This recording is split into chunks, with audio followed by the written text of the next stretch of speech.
درخواست میں کہا گیا ہے کہ فیئر ٹرائل اصول کے تحت ملٹری کورٹس میں چلانے والے مقدمات فوجداری عدالتوں میں بھیجنے کا حکم دے دیا جائے۔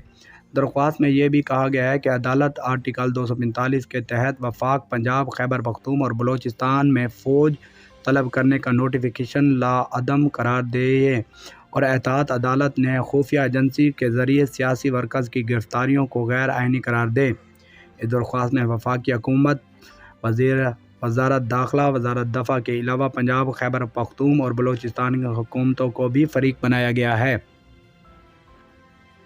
مردان کے ایک قومی انسداد دہشت گردی عدالت نے 9 مئی کے واقعات کے مقدمے میں پاکستان تحریک انصاف کے 125 کارکنوں کی ضمانت توثیق کر دی ہے۔ اس مقدمے میں 129 کارکنوں کی ضمانت کی درخواست دائر کی گئی تھی۔ جمعے کے دن کیس سماعت ہوا تو عدالت نے 4 کارکنوں کی ضمانت درخواست مسترد کرتے ہوئے 125 کارکنوں کی ضمانت توثیق کر دی۔ اسحاق ڈار نے مزید کہا ہے کہ حکومت کابینہ کی حد تک ملک میں انتخابات کرانے کے لیے رقم بجٹ رکھ دے گی، جس کا مطلب یہ ہے کہ الیکشن وقت پر ہونے چاہیے۔ انہوں نے کہا کہ کوئی ایسا بیان حکومت نہیں دیا کہ الیکشن میں تاخیر ہوگی۔ ہم نے مذاکرات کر کے بجٹ میں الیکشن کمیشن کے لیے عام انتخابات کے پیسے رکھ دیے ہیں۔ ہمارے اتحادیوں کی بات کرنے کا حق ہے۔ انہوں نے کوئی غیر آئینی بات نہیں کی۔ اگر 2 پارٹیوں کے رہنما ایسا کہے ہیں تو ہم اس بات کو کریں گے۔ ان کا کہنا ہے کہ الیکشن میں تاخیر کی باتیں غیر آئینی نہیں اور آئین میں اس کی گنجائش ہے۔ اتحادیوں کا حق ہے، ہم انہیں ڈکیٹ نہیں کر سکتے۔ انہوں نے کوئی غیر آئینی بات نہیں کی۔ آپ کے آئین میں ہے، اگر خدا خواستہ مطالبہ شوق لاگو ہوتی ہے تو میں کسی کو ڈکیٹ نہیں کر سکتا۔ وزیر خزانہ اسحاق ڈار نے کہا ہے کہ IMF پروگرام کی بحالی کے لیے سبسڈی نہ دینے پر بات چیت ہوئی تھی اور رواں بجٹ میں 1034 ارب روپے کی سپینڈ رقم کی گئی ہے، جس میں پاور سیکٹر کے لیے 900 ارب روپے مختص کیے گئے ہیں۔ انہوں نے بجٹ کے بعد پریس کانفرنس میں بتایا کہ دفعی بجٹ میں GDP کا 1.7% حصہ ہے۔ ان کا کہنا تھا کہ خوردنی تیل کی آمد پر سیلز ٹیکس ختم کرنے کے اطلاعات درست نہیں ہیں۔ وزیر خزانہ نے واضح کیا ہے کہ آمد پر سپری ٹیکس سوچ سمجھ کر لائے ہیں، جبکہ بجٹ اسکیم 1 جولائی سے لاگو ہوگی۔ ان کا دعویٰ ہے کہ صرف 200 ارب روپے کے نئے ٹیکس لگائے گئے، 9200 ارب روپے کا ٹیکس ہدف رکھا گیا ہے۔ 200 ارب میں 175 ارب ڈائریکٹ ٹیکس ہے۔ ٹیکس کے بڑھانے سے مہنگائی میں اضافہ نہیں ہوگا۔ اسحاق ڈار نے کہا کہ کریڈٹ اور ڈیبٹ کارڈ سے ادائیگی پر 5% ٹیکس لگے گا۔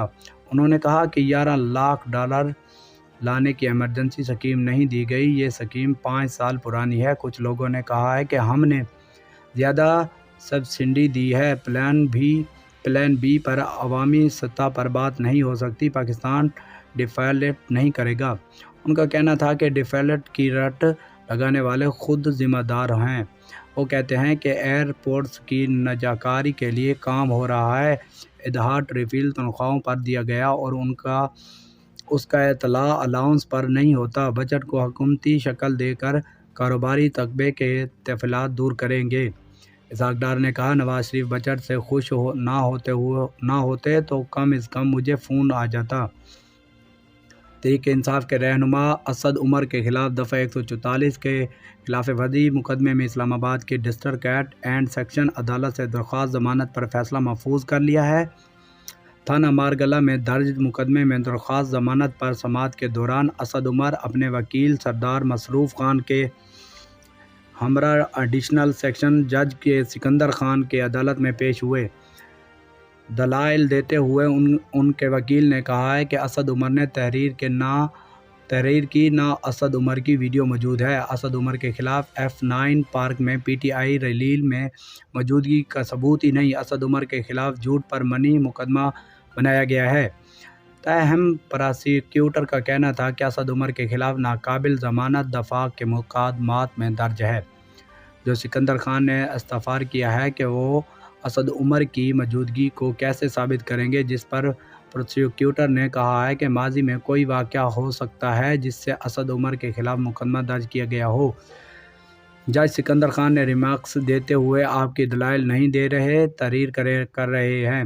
ایک عورت 7 ماہ جیل میں رہی، فیرنز پر بے گناہ ثابت ہوئی، اسد عمر کی بات نہیں کر رہا، عام شہری کی بات کر رہے ہیں۔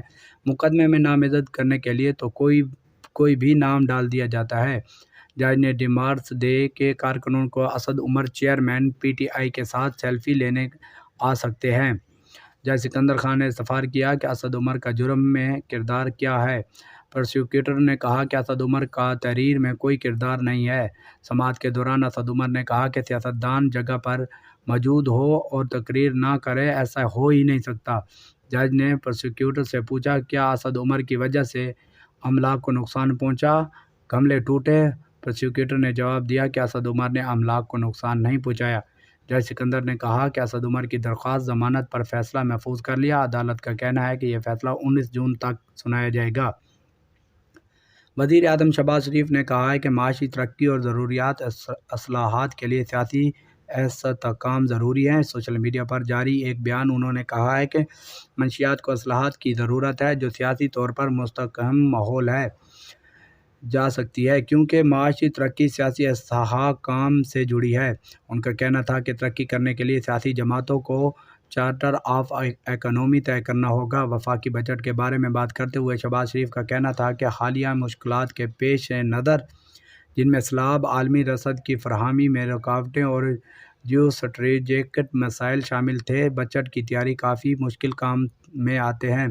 انہوں نے کہا کہ یہ بجٹ ملک کی معیشت کے درپیش مسائل کو حل کی جانب سے آغاز ہے۔ مہنگائی کے بارے میں ان کا کہنا تھا کہ اسی وجہ سے تنخواہوں اور پنشن میں اضافہ کیا گیا۔ شہباز شریف نے کہا کہ موجودہ حالات میں اس سے بہتر بجٹ پیش کرنا ممکن تھا جس میں کوئی نیا ٹیکس لاگو نہیں کیا گیا۔ تحریک انصاف کے سابق رہنما، خیبر پختونخوا کے سابق وزیر اعلیٰ پرویز خٹک نے واضح کیا ہے کہ ان کا کسی اور سیاسی جماعت میں شمولیت اختیار کرنے کا ارادہ نہیں۔